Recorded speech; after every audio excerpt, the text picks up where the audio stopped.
This is The Rumor Report with Angela Yee on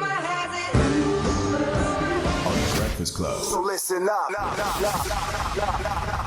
Yes, rest in peace to Malik B from The Roots. He was a longtime member of The Roots.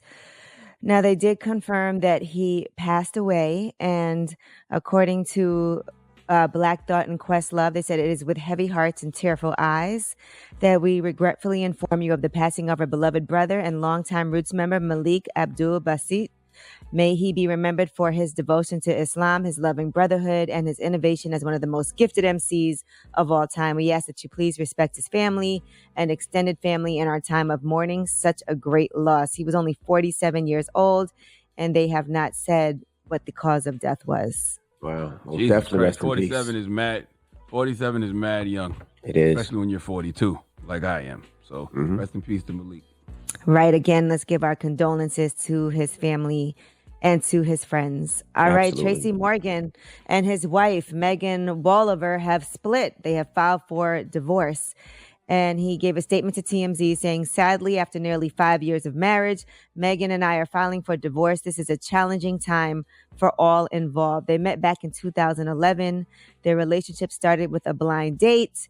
They announced their engagement at the Emmys later on that year, had their first child in July of 2013, and then they got married in 2015. She was by his side throughout everything that happened with the Walmart truck driver slamming into his limo in June of 2014, where his close friend was killed, James McNair, and he was in a wheelchair for several months. After that, he did settle that lawsuit with Walmart for an alleged $90 million. And Tracy Morgan was on with Oprah on Super Soul Sunday, and here's what he had to say about his wife at that time. She stayed in there for 2 weeks with me. And what was weird was 2 months before the accident, I did my will. Really? And I made her my health proxy.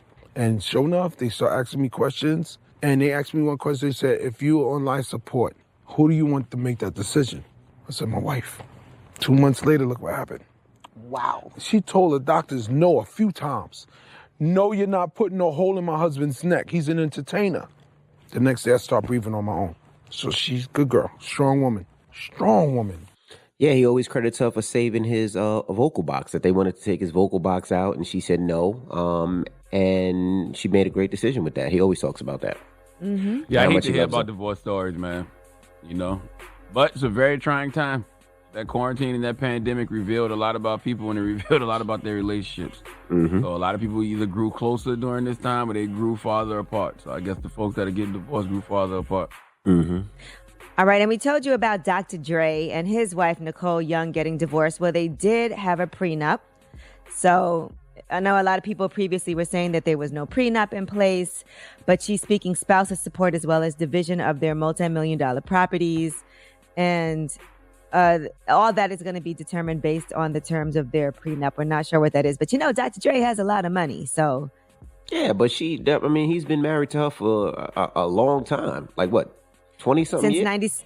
Since 96, yes. Yeah, so she's been there. She's been there through thick and thin with him as well. They have a couple of children, so yeah. Right, and they do have a prenup, so we don't know what exactly is in that, but I don't know how they're going to separate things. But they have a 23-year-old son, a 19-year-old daughter, so there's no child support issues, just spousal support and whatever's in that prenup. Okay. You got All right, it. and I know, yeah, he definitely has it. All right, and Yandy was on social media, and she was just talking about the trauma that she's been going through and how difficult it's been for her to go to sleep at night. Here's what she had to say. It's 6 o'clock in the morning, and I'm just waking up from a horrible nightmare. I went to bed at 4. I have not been able to sleep. And I just wanted to share what life is like when you live in constant fear. And I don't know, maybe it's my anxiety, but I woke up today thinking federal agents busted in my house and shot me and my children. Totally understand how she feels. I feel that way all the time whenever I see something traumatic happen to a black person, whether it's, the Breonna Taylor situation, Ahmaud Arbery, George Floyd, whether it's Nipsey Hussle, God bless the dead. Like anytime those situations happen, I automatically put myself in that person's shoes, and I automatically think, what if I'm ever put in that situation? And you automatically think situations like that are going to happen to you. That's just the way anxiety works. And you know what? You can't even call it an irrational fear because you actually see it happen to other people. Right. Absolutely. Well, along with this video, she posted Black mothers, fear to create the gift of our womb, fear to let them play in city parks, fear to see them sleep peacefully, knowing there will be many rude awakenings. Breonna Taylor's murder is an epic fail of our American justice system that has caused PTSD in so many Black women. The no accountability has enraged so many, but particularly it has aided in the diminishment of the value of a Black woman's life. Yeah, she's absolutely right. And this is America. So when people say, we're not truly free in America, this is what the hell we are talking about. One of the many reasons we can never truly feel liberated in a white supremacist system. Yes, those officers have still not been arrested or held accountable for killing Breonna Taylor. All right, I'm Angela Yee, and that is your Rumor Report.